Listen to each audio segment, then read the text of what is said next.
The sun hung low in the sky, casting long shadows across the cracked pavement of Main Street. The small town was quiet, its charm hidden beneath layers of wear and tear. Jack shuffled along the sidewalk, his boots scuffing against the uneven surface. His worn leather jacket, patched at the elbows, spoke volumes about years of hard living. A faded baseball cap shielded his eyes from the late afternoon light, but it couldn't hide the deep lines etched into his weathered face. Jack had served his country for 2 decades, earning medals no one ever saw because he kept them tucked away in a dusty box under his bed. Now at 52, he lived alone in a tiny apartment above a diner, surviving on a modest pension and occasional odd jobs. Today, though, he wasn't thinking about the past or the struggles of the present. He had one goal: to withdraw some cash from the bank to pay his overdue rent. The First National Bank of Millfield stood at the corner of Main and Elm, its glass doors gleaming despite the grime that clung to the rest of the building. It looked out of place in the rundown neighborhood, like a polished gem surrounded by pebbles. Jack hesitated before stepping inside, adjusting the strap of his old backpack. He didn't belong here, not among the polished floors, sleek desks, and overly cheerful posters promising financial freedom. Inside, the air was cool and sterile, a stark contrast to the oppressive heat outside. Customers milled about, filling out forms or waiting impatiently in line. Jack joined the queue, clutching a crumpled piece of paper with his account details scribbled on it. His hands trembled slightly, not from nerves but from the arthritis that had settled into his joints over the years. At the front of the room, behind a high counter, sat Mike, the bank manager. In his mid-30s, Mike was everything Jack wasn't. Young, sharply dressed, and oozing confidence. His perfectly styled hair and expensive watch screamed success, while his dismissive attitude toward anyone who didn't meet his standards made him deeply unpopular with many townsfolk. But Mike didn't care. He thrived on power, relishing the control he wielded over people's finances. When Jack finally reached the counter, Mike glanced up briefly before returning to his computer screen. Without looking directly at Jack, he asked in a bored tone, "How can I help you today?" "I need to withdraw some money," Jack replied, his voice steady but soft. He slid the piece of paper across the counter, careful not to let it flutter, to the floor. Mike picked it up with 2 fingers, as if afraid it might contaminate him. After scanning the information, he frowned. "There seems to be an issue with your account," he said flatly. "What kind of issue?" Jack asked, leaning closer. "We don't have any record of this account being active recently," Mike explained, still not meeting Jack's gaze. "And we'll need additional identification to verify ownership." Jack blinked in confusion. "I've had this account for years. I just need to take out a few $100s. "Well, sir," Mike continued, his tone dripping with condescension, "without proper ID, there's nothing I can do. Perhaps you should come back when you're better prepared." A murmur rippled through the nearby customers. Some exchanged sympathetic glances while others avoided eye contact altogether. Jack felt his cheeks flush with embarrassment, but he tried to stay calm. "Listen," he said, lowering his voice. "I know my account is fine.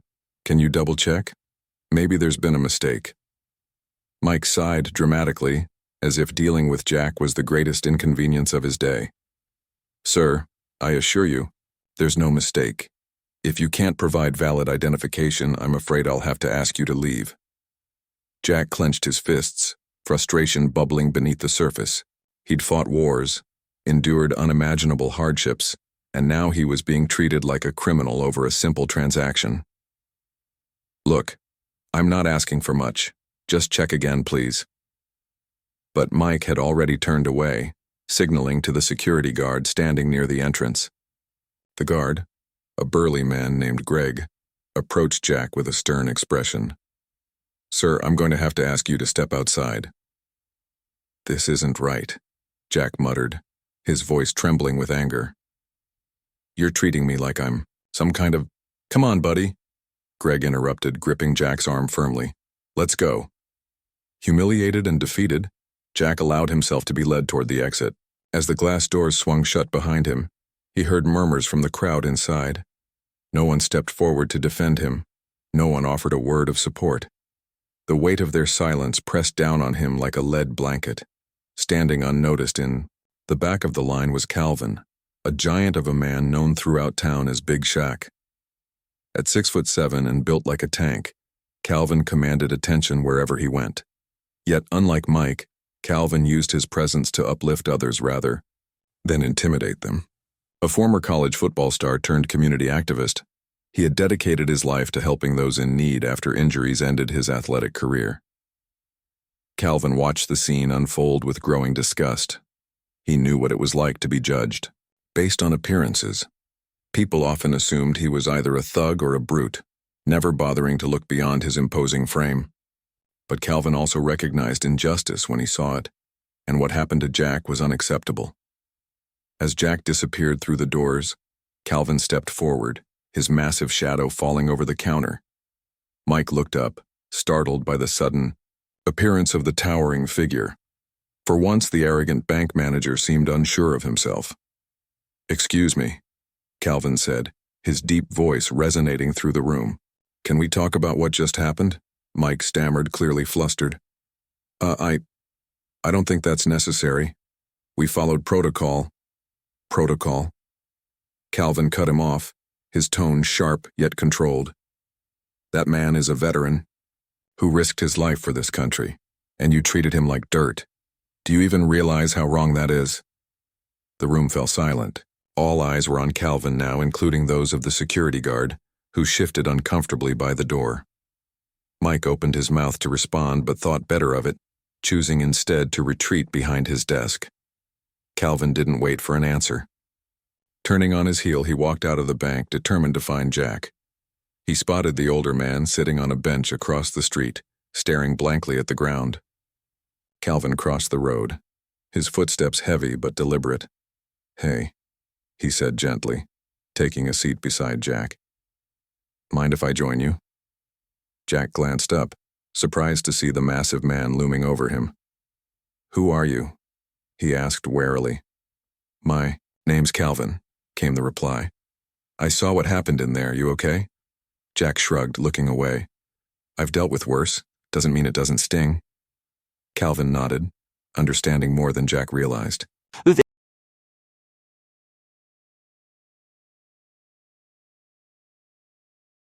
Sig udalet udarenan tad dik habate astigit kokka expa oblindi hip if hop opi upam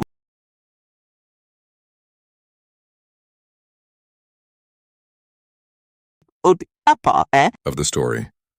Let me know if you'd like me to continue writing the next parts. Calvin's offer of help caught Jack off guard. He wasn't used to people stepping in for him, especially strangers. But there was something about Calvin, a sincerity in his voice and a determination in his eyes, that made Jack believe he might actually mean it. "I appreciate the thought," Jack said cautiously. "But what can you do? That bank is run by people who don't care about folks like me." Calvin leaned forward, resting his elbows on his knees. His massive frame seemed to dwarf the small bench they shared, but his demeanor was calm and reassuring. "You're right. They don't care. Not yet, anyway, but we can change that. I've seen how these big institutions work. They think they're untouchable until someone shines a light on their dirty secrets." Jack raised an eyebrow. "And you think we can do that?" "Not alone," Calvin admitted with a grin, "but together. With the right people, absolutely." The first stop was Emma's office. Emma was a journalist who ran the Millfield Gazette, the town's only independent newspaper. Her workspace was cramped and cluttered, filled with stacks of papers, old coffee mugs, and a bulletin board covered in sticky notes. Despite the chaos, Emma herself was sharp and organized. She had a knack for sniffing out stories that mattered even when no one else cared. When Calvin walked in with Jack trailing behind him, Emma looked up from her laptop. "Big Shaq," she greeted with a smirk. "What brings you here? Another charity drive?" "Something bigger this time," Calvin replied, taking a seat without waiting for an invitation. Jack hesitated before sitting down as well, feeling out of place among the clutter. Emma's curiosity piqued. "Bigger than charity? That's ambitious. What's going on?" Calvin quickly explained what had happened at the bank earlier that day, the way Mike had treated Jack, the refusal to process his withdrawal, and the humiliation that followed. As he spoke, Emma's expression shifted from mild interest to outright indignation. "That son of a—" she began, catching herself, before finishing the sentence. Instead, she turned to Jack. "Is this true? Did they really kick you out like that?" Jack nodded. "Every word of it, and I'm not the only one. I've heard other people talk about similar problems with that bank. It's like they pick on anyone who doesn't look rich or important." Emma scribbled a few notes on a pad before leaning back in her chair. "This could be huge. If the bank's mistreating customers systematically, it's not just bad customer service, it's unethical. Maybe even illegal. But proving it won't be easy," Calvin added. "We need evidence, hard proof that shows what's really going on." Emma tapped her pen against the desk thoughtfully. "I can start digging into public records and complaints filed against the bank. There might be patterns we can uncover. But if you want to go deeper—" She trailed off, glancing at Calvin. "You'll need someone tech-savvy. Someone who can dig into their systems," Calvin grinned knowingly. "Already got someone in mind." Later that evening, Calvin and Jack found themselves in a dimly lit basement apartment belonging to Luke, a 17-year-old computer whiz whose parents had served in the military alongside Jack years ago. The walls were plastered with posters of video games and sci-fi movies, and the air smelled faintly of pizza and energy drinks. Luke sat hunched over a glowing monitor, typing furiously as Calvin knocked on the open door. "Luke," Calvin called out. "Got a minute?" Luke spun around in his chair, his glasses slightly askew. "Oh, hey, Mr. Shaq, what's up?" When he noticed Jack standing beside Calvin, his eyes widened. "Wait, isn't that—" "Yeah," Calvin interrupted. "This is Jack. We need your help with something big." After explaining the situation, Calvin handed Luke a USB drive containing copies of documents Emma had gathered so far. "Can you dig into the bank's digital footprint? See if there's anything suspicious, hidden fees, fake accounts, money transfers that shouldn't exist?" Luke adjusted his glasses, a mischievous smile spreading across his face. "You're talking about hacking, aren't you?" "Let's call it investigative research," Calvin corrected with a wink. Luke chuckled. "Fine by me. Just give me a couple of days. I'll see what I can find." Over the next few days, the group worked tirelessly. Emma published a series of articles highlighting stories of mistreated customers, including Jack's experience. The pieces struck a nerve with readers, sparking outrage in the community. People began sharing their own grievances online, flooding social media with hashtags like "Justice for Veterans" and "Bank Shame." Meanwhile, Luke dove deep into the bank's internal systems, navigating firewalls and encrypted files with ease. What he discovered was shocking. The bank had been engaging in predatory practices for years. Accounts belonging to low-income clients were routinely flagged for closure, while others were drained bit by bit through unauthorized fees. Worse still, large sums of money were being funneled offshore to shell companies linked to the bank's executives. Armed with this evidence, the team reconvened at Emma's office late one night. The room buzzed with excitement as Luke projected his findings onto the wall. "This is gold," Emma whispered, scanning the data. "With this, we can blow the lid off this whole operation." "But exposing them isn't enough," Calvin said firmly. "We need to hit them where it hurts, in front of everyone, make sure they never treat anyone like this again." Jack nodded slowly, his jaw tightening. "Then let's do it. Let's teach them a lesson they won't forget." Their plan came together quickly. Emma would publish a bombshell exposé detailing the bank's corruption, complete with screenshots and testimonials from victims. At the same time, Calvin organized a peaceful protest outside the bank, inviting townsfolk to join forces and demand accountability. Meanwhile, Luke prepared a backup plan, a way to ensure the evidence couldn't be destroyed or covered up. On the morning of the protest, the streets of Millfield buzzed with activity. Dozens of residents gathered outside the bank, holding signs that read, "Stop exploiting veterans" and "Honesty over greed." News vans arrived shortly after, eager to cover the growing scandal. Reporters shoved microphones toward Calvin and Jack, asking questions about the allegations. Inside the bank, Mike watched the chaos unfold on the security monitors. His face turned pale as he realized the magnitude of the situation. Panicked, he called an emergency meeting with upper management, hoping to contain the fallout. Little did he know, Calvin had anticipated this move and set a trap. As Mike entered the conference room, he froze. On the table lay a folder marked Confidential Audit Report. Attached was a note reading, "From federal authorities, immediate review required." Mike's heart sank. This was it, the end of his career, maybe even prison time.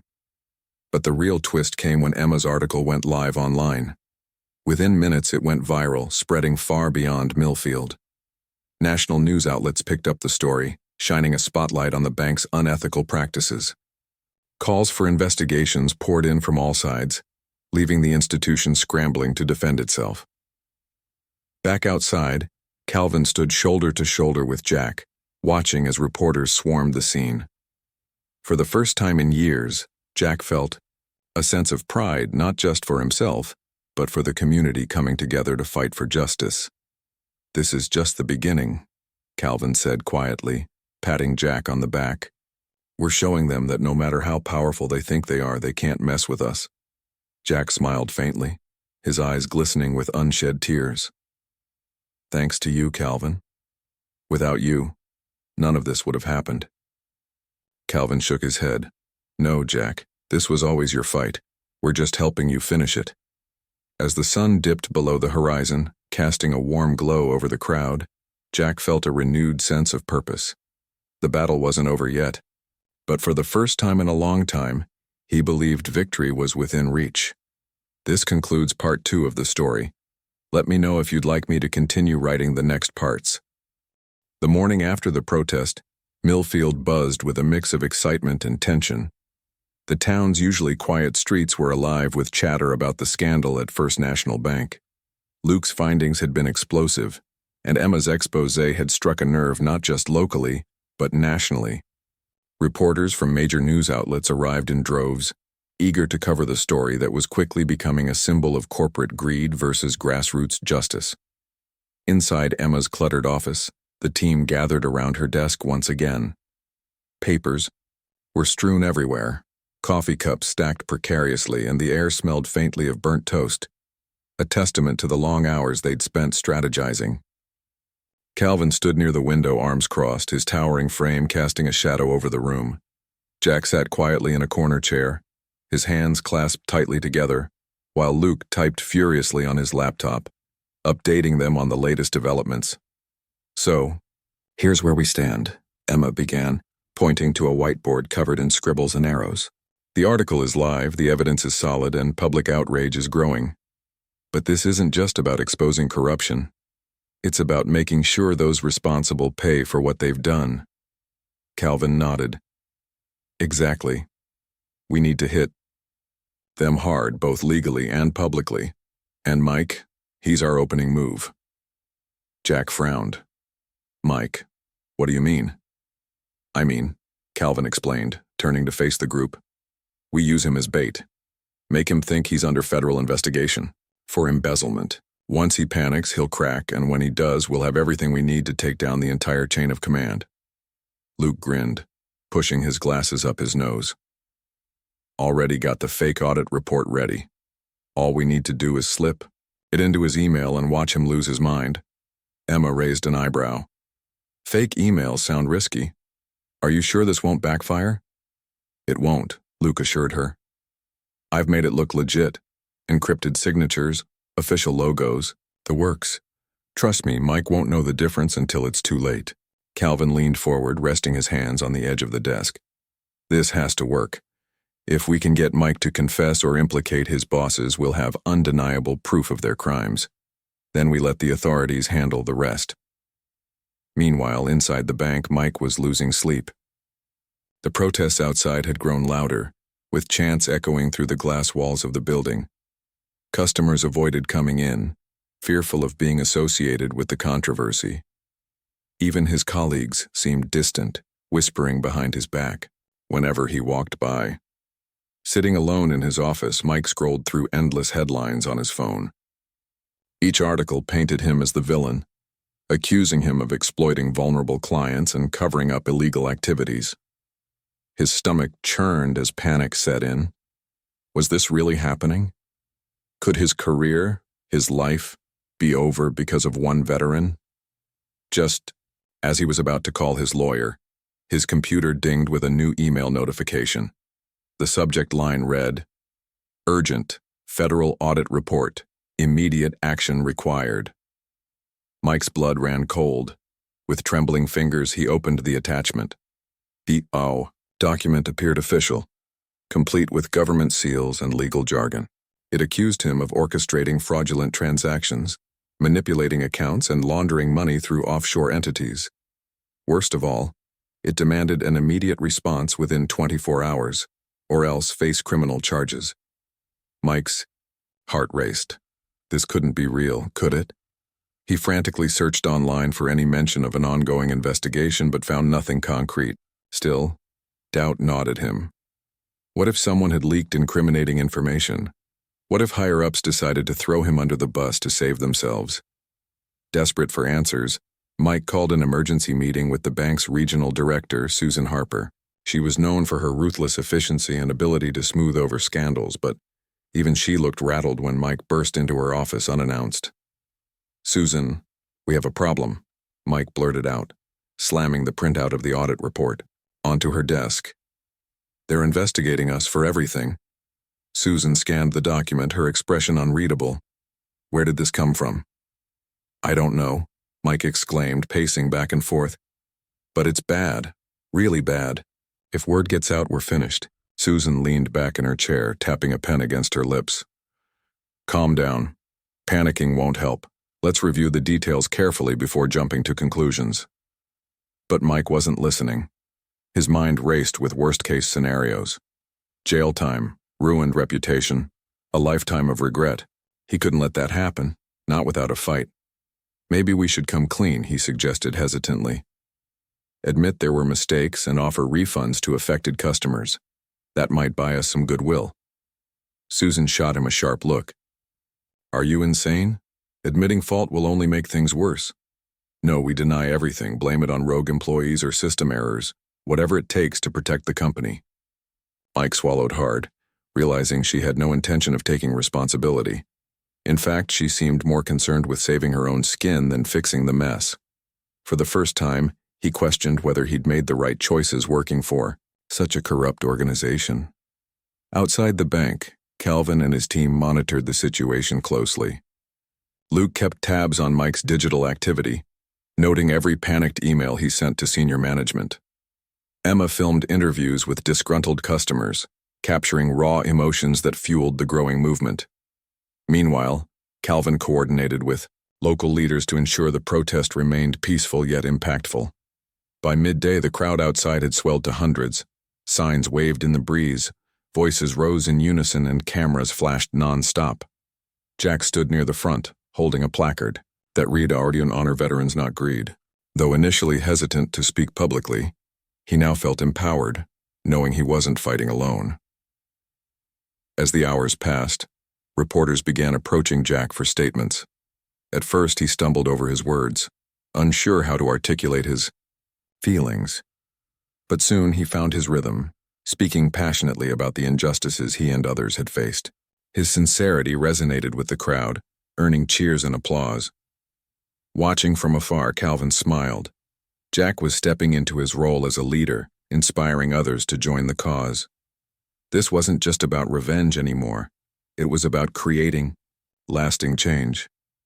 Back inside, Mike's paranoia reached a breaking point. After another heated argument with Susan, he stormed out of the meeting and locked himself in his office. Alone, he stared at the fake audit report, his mind spinning with conflicting thoughts. Should he confess? Run away? Or double down and hope for the best? Before he could decide, his phone rang. It was an unknown number. Hesitant, but desperate, he answered. "Hello?" he said nervously. A deep, authoritative voice responded. Mr. Mike Anderson, this is Agent Harris from the Federal Bureau of Investigation. We need to discuss your involvement in recent financial misconduct allegations. Mike nearly dropped the phone. What? I don't understand. We have substantial evidence linking you to illegal activities, the voice continued. Failure to cooperate fully will result in immediate arrest. Do you understand? Yes. Yes. I understand, Mike stammered, sweat dripping down his forehead. What do you want me to do? Report to headquarters tomorrow morning at 9 sharp. Bring all relevant documents and prepare to answer questions thoroughly. The line went dead. Mike collapsed into his chair, shaking uncontrollably. He didn't realize the call was part of Calvin's plan, a final push to break him completely. That evening, the team regrouped at Emma's office to assess their progress. Luke confirmed that Mike had forwarded the fake audit report to several executives, along with frantic messages begging for guidance. Emma smirked, knowing the domino effect would soon begin. All we need now is patience, Calvin said confidently. Once Mike cracks under pressure, the truth will come pouring out. Then we'll have everything we need to shut this place down for good. Jack nodded, feeling a surge of hope. For so long, he'd felt powerless against institutions like the bank. But now, surrounded by allies who believed in justice, he knew anything was possible. As the sun dipped below the horizon, painting the sky in hues of orange and pink, the team shared a moment of quiet triumph. They weren't just fighting for Jack. They were fighting for everyone who'd ever been wronged by greed and indifference. And for the first time, victory felt within reach. This concludes part 3 of the story. Let me know if you'd like me to continue writing the next parts. The next morning, the tension in Millfield was palpable. The streets were eerily quiet, as if the entire town was holding its breath, waiting for the storm to break. Inside First National Bank, chaos reigned supreme. Employees whispered nervously, in hushed tones, exchanging worried glances whenever Mike passed by. His face was pale, his hands trembling slightly as he clutched a folder filled with fabricated documents, his supposed proof of innocence. Mike had spent the night preparing for what he believed would be the most important meeting of his life. He'd printed out emails, transaction logs, and memos, hoping to convince federal agents that he was merely a scapegoat. But deep down, fear gnawed at him. What if they didn't believe him? What if Susan Harper and the other executives abandoned him? The weight of the situation pressed down on him like a mountain. At 9 o'clock sharp, Mike arrived at the address provided during the fake phone call. To his relief, it turned out to be a nondescript office building downtown, a location plausible, enough to fool him. As he entered the lobby, his heart pounded wildly. Behind a reception desk sat a stern-looking woman wearing glasses and typing furiously on a computer. "I'm here to see Agent Harris," Mike stammered, clutching his folder tightly. The receptionist glanced up briefly before nodding toward a closed door. "Go ahead. He's expecting you." Mike hesitated for a moment but pushed forward, stepping into the dimly lit room. Sitting behind a desk was Calvin, dressed in a suit and tie, exuding an air of authority. Beside him stood Luke, pretending to review papers while secretly recording the encounter. "Agent Harris?" Mike asked uncertainly. Calvin nodded gravely.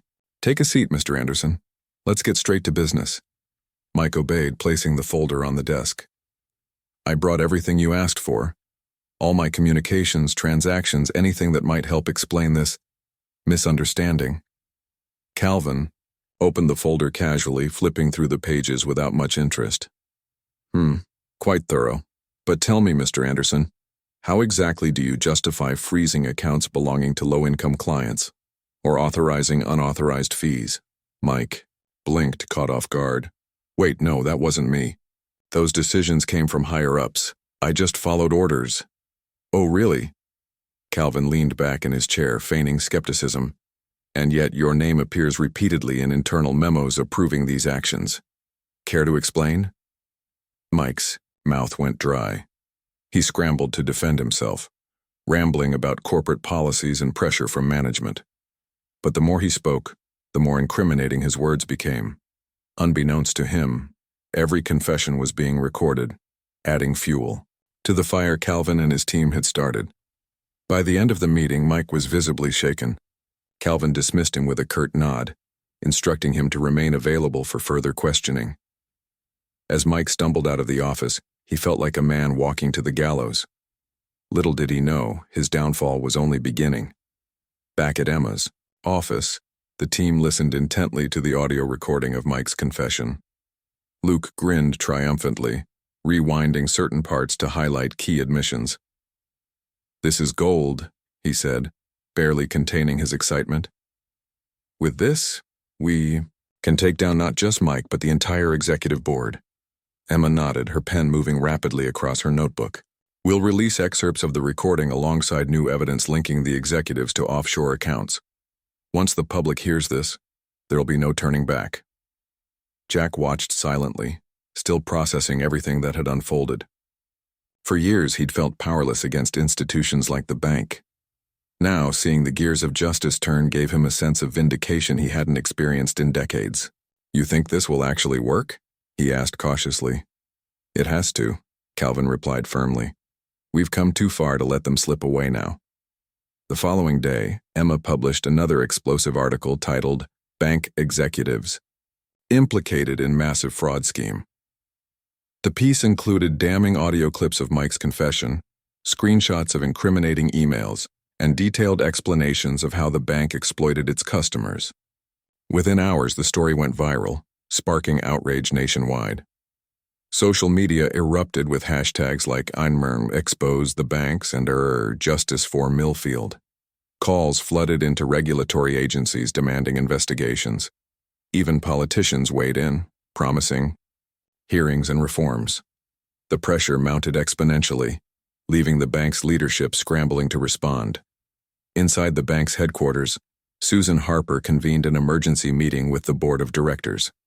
Her usual composure was gone, replaced by sheer panic. "We're under siege," she announced grimly. "Every move we make is being scrutinized. If we don't act fast, we're finished." One executive suggested issuing a public apology and offering refunds to affected customers. Another proposed blaming rogue employees, including Mike, to deflect responsibility. But Susan knew neither option would suffice. The evidence against them was overwhelming, and their credibility was already shattered. As the meeting dragged on, tempers flared. Accusations flew back and forth, each executive trying to distance themselves from the scandal. In the midst of the chaos, Mike burst into the room, wild-eyed and disheveled. "They're onto us," he shouted, slamming the folder onto the table. "They have recordings, emails, everything. We're done for unless someone takes the fall." Susan stared at him coldly. "What are you suggesting, Mike?" He hesitated, realizing too late that implicating himself wouldn't save him. Instead, he pointed a shaky finger at Susan. "You're the one who approved all those transactions. You told me to sign off on them." Susan's face hardened. "Don't be ridiculous. You're the manager. You bear full responsibility. And frankly, sacrificing you might be our only chance to salvage this mess." The room fell silent. Mike looked around desperately, searching for support, but none came. One by one, the executives avoided his gaze, confirming what he already suspected. He was expendable. Defeated, Mike slumped into a chair, burying his face in his hands. For the first time, he understood the true nature of the institution he'd served so loyally. It wasn't about helping people or fostering trust. It was about power, greed, and survival at any cost. Outside, the protest continued to grow. Hundreds of residents gathered in front of the bank, chanting slogans and holding signs. News crews captured every moment, broadcasting live updates to audiences across the country. Among the crowd stood Jack, flanked by Calvin and Emma. Together, they addressed the masses, urging them to keep fighting for accountability. "This isn't just about one bank," Calvin declared, his voice booming over a megaphone. "It's about standing up to corruption wherever it exists. Today we send a message. No one is untouchable." The crowd erupted in cheers, energized by his words. Jack stepped forward next, gripping the microphone tightly. "I never thought I'd see the day when ordinary people could stand together and challenge giants like this. But here we are. Let's finish what we started. As the sun set, casting a golden glow over the scene, the protesters remained steadfast. They knew the battle wasn't over yet, but for the first time, they believed victory was possible. That night, the team celebrated quietly in Emma's office. Exhausted but exhilarated, they toasted to their progress, knowing the hardest part was still ahead. Regulatory agencies had launched formal investigations, and legal action was imminent. The bank's executives would face consequences, but the fight for systemic change was far from over. Calvin raised his coffee mug, addressing the group. We've struck a blow today, but this is just the beginning. Justice doesn't happen overnight. It takes persistence, courage, and unity. Jack nodded, raising his own cup. To persistence, then, and to everyone who refuses to stay silent. As they clinked their mugs together, a sense of camaraderie filled the room. They weren't just allies, they were family, bound by a shared mission to create a better future. This concludes part 4 of the story. Let me know if you'd like me to continue writing the final part. The weeks that followed were a whirlwind of activity. The expose had ignited a firestorm, drawing national attention to the corruption at First National Bank. Regulatory agencies descended on Millfield like a swarm of bees, conducting audits, seizing documents, and interviewing employees.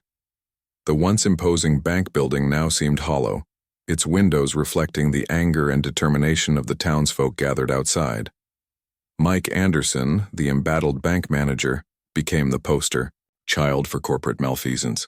His panicked confession, leaked strategically by Emma's article, painted him as both a perpetrator and a pawn in a larger scheme. Facing mounting pressure, Mike resigned from his position, disappearing from public view entirely. Rumors swirled that he'd fled town, though no one knew for sure, or cared. Meanwhile, Susan Harper and the rest of the executive board found themselves under intense scrutiny.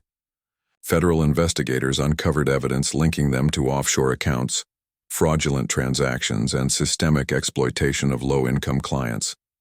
One by one, they were summoned to testify before congressional hearings, their polished facades crumbling under relentless questioning. By the end of the month, several executives had been indicted, their careers reduced to rubble. For Jack, the transformation was profound. Once a quiet, unassuming man who kept to himself, he had become an unlikely symbol of resilience and justice. Reporters sought him out for interviews, activists invited him to speak at rallies, and even strangers approached him on the street to thank him for standing up.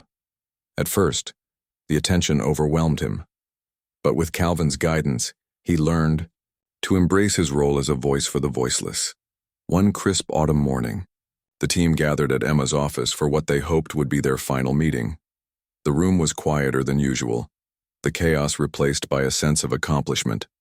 Papers were neatly stacked, coffee mugs washed and put away, and the whiteboard wiped clean save for one phrase scrawled in bold letters: "Justice prevails." "So where do we go from here?" Luke asked, breaking the silence. He sat cross-legged on the floor, his laptop resting on his knees. "The bank's basically toast and the bigwigs are going down. Mission accomplished, right?" Emma shook, her head leaning back in her chair. "Not quite. Taking down one corrupt institution isn't enough. This is about creating lasting change, holding all banks accountable, protecting vulnerable customers, and ensuring something like this never happens again." Calvin nodded in agreement. "She's right. We've exposed the problem, but now we need solutions, policies, safeguards. That's how we make sure justice sticks." Jack spoke up, his voice steady and resolute. "I think it starts with education. People need to know their rights, understand how these systems work, and feel empowered to speak up when things go wrong. Maybe we could start workshops or community programs to help spread awareness." "That's a great idea," Emma said, jotting down notes. "We could partner with local organizations, bring in experts, and create resources people can access easily." Luke grinned mischievously. "And I'll design a website, something interactive with tools to track suspicious banking practices and report issues anonymously. Call it Operation Watchdog." Calvin chuckled, clapping Luke on the shoulder. "You're always thinking, head, huh? I like it, let's make it happen." As the days turned into weeks, the movement gained momentum. What began as a small protest in Millfield evolved into a nationwide campaign for financial reform. Grassroots organizations sprang up across the country, inspired by Jack's story and the courage of those who stood beside him. Politicians introduced legislation aimed at increasing transparency in banking practices, while advocacy groups demanded stricter oversight and accountability. In Millfield, life slowly returned to normal, or at least as close to normal as it could be after such a seismic event. The First National Bank branch closed permanently, its assets seized and redistributed to affected customers. A new credit union opened in its place, run by locals committed to serving the community fairly and ethically. Jack embraced his new role as an advocate, traveling to neighboring towns to share his experiences and encourage others to take action. He spoke passionately about the importance of unity and perseverance, reminding audiences that change was possible when people came together for a common cause. His words resonated deeply, inspiring countless individuals to join the fight for justice. Calvin remained a steadfast ally, using his influence to rally support and amplify voices often ignored by mainstream media. He organized fundraisers, coordinated protests, and mentored young activists eager to follow in his footsteps. Though he never sought recognition, his efforts earned him widespread admiration, cementing his status as a pillar of the community. Emma continued her investigative work, shining a light on other instances of corporate misconduct. Her articles sparked additional investigations, leading to reforms in industries far beyond banking. She took pride in knowing her pen had the power to dismantle injustice and hold the powerful accountable. Even Luke found purpose in the aftermath, channeling his tech-savvy skills into developing tools that empowered ordinary citizens. His website, Operation Watchdog, became a hub for whistleblowers and advocates, providing resources and connecting people fighting similar battles. Months later, the town held a ceremony to honor those who had made the movement possible. Standing on a makeshift stage in the park, Jack addressed a crowd of hundreds, his voice filled with gratitude and hope. "When I walked into that bank months ago, I didn't expect much. I just wanted to withdraw some money to pay my rent. But instead I found something far greater, a community willing to stand up and say, enough. Together, we showed that no matter how powerful or untouchable someone thinks they can't escape justice forever." The audience erupted in applause, cheering not just for Jack, but for everyone who had played a part in the journey. Calvin, Emma, and Luke stood nearby, smiling proudly as Jack concluded his speech. "We still have work to do," Jack said, his tone serious yet optimistic. "But if we keep fighting, keep pushing for what's right, there's nothing we can't achieve. Thank you for believing in me, for standing with me, and for proving that justice truly prevails." As the sun dipped below the horizon, bathing the park in a warm orange glow, the crowd lingered, reluctant to let the moment end. Children ran through the grass, laughter filling the air, while families shared stories of hope and resilience. For the first time in years, Millfield felt alive, not just surviving but thriving. That night, as the team reconvened at Emma's office for one last celebration, Calvin raised a glass in tribute. "To Jack," he said, his deep voice echoing through the quiet room. "To justice, and to the power of ordinary people doing extraordinary things." They clinked their glasses together, savoring the sweetness of victory. Though the road ahead would undoubtedly present new challenges, they faced it with unwavering resolve, knowing they had already changed the world in ways they never imagined. And so the story of Jack, Calvin, Emma, and Luke became more than just a tale of triumph over greed. It was a testament to the strength of unity, the courage to speak truth to power, and the enduring belief that justice, no matter how long it takes, will always prevail. Tersinkend.